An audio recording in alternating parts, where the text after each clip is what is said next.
کله چې جنۍ واده کېږي جنۍ سره هغه قرآن یې ښودل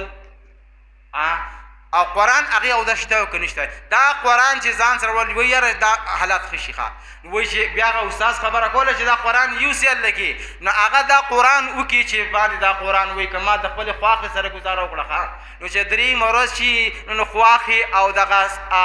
ګور روان شي ښه بیا یو ملا پسې نو بل ملا پسې اول ملا پسې وایي هغه دغه رشته نه کېږي او بیا وایي وران شي نو بیا هغه ورته وایي چې ځان ته چوړه وکړه طلاق راشئ بېشماره هغه بېشماره طلاق و مسلې په دې عدالتونو کې روانې دي ښه هم هغه نوي نوجوانان جنکۍ او هلکانو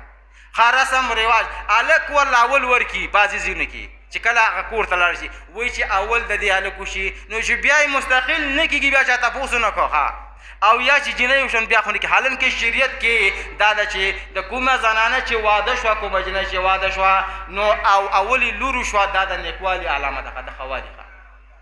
د پښتنو رسمونه رواجونه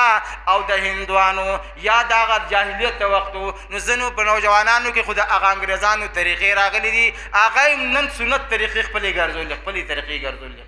هغه کوم سنت طریقې چې وي هغه پاتې شوي دي نو عرض مې دا کوو چې موږ تاسو باندې د دین زده کوله او بیا په دین باندې عمل کوله او دین بل ته رسول دا د مسلمانانو ذمواري ده غلط عقاید نظریات ساتل یا هغه خلکو سره ناسته باشي چې په غیر الله باندې یقین جوړوي دا یې سوره زندگی ده دا ټول خلق دی یو شي خو چاته که نقصان رسول غواړي نو نشي رسولی ومن یتوکل علی الله فهو حسبه ابراهیم علیه السلام چې کله اور ته د تمام کافرانو وغورځو نو هغه څه وي حسبي الله زما دپاره زما یو الله کافي دی الله پاک کافي دی ماله موږ تاسو له هم کافي دی په یو الله عقیده او یقین وساتئ مرګ نه به وروسته خوشحاله که په دې غلطو عقایدو نظریاتو او وهمونو سره لاړئ فلانې ورځ ښه ده او فلانې بده ده بیا سفر او د سفر متعلق نور هم د خلکو ډېر غلط عقاید او بیا بعضې کتابونو هغه هم داسې لیکلي کړي دي چې یاره پیغمبر علیه صلات وسلام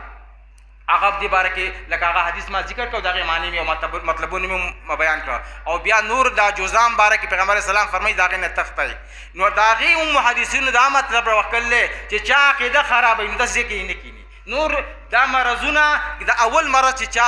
لګول دی نو هغه الله دی که نه هغه په دې دویم لګولی هم شي او هغه بچکولی هم شي دا نه چې یو نه بل ته مرض لګي اسلامي عقیده دا نه ده دا کرونا وه که نه توره دنیا یې په سر راغستې وه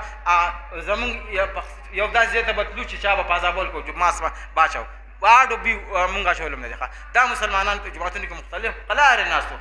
دا غلطه عقاید والا نظریه والا او بیا ځینې پکې داسې راشي چې هغوی دپاره دلایل کوي وایي نو د غلط سړي ملګرتیا خبرې کول هغه سره موافقت کول دا فري ګناهګارېږي په دې سړی نو نه به غلط کار کوو او نه به په خپله زموږ ځانه ذاتي ځان ډېر ګناهونه دي د غلطو خلکو سره ملګرتیا په غلط کارونو کې دا نه کړې ده مونږه نه به کوو نه آینده به د دې کلکه اراده وکړو او کوشش به دا کوو چې خپلو کشرانو ته د قرآن حدیث هغه تعلیم ورکړو و آخر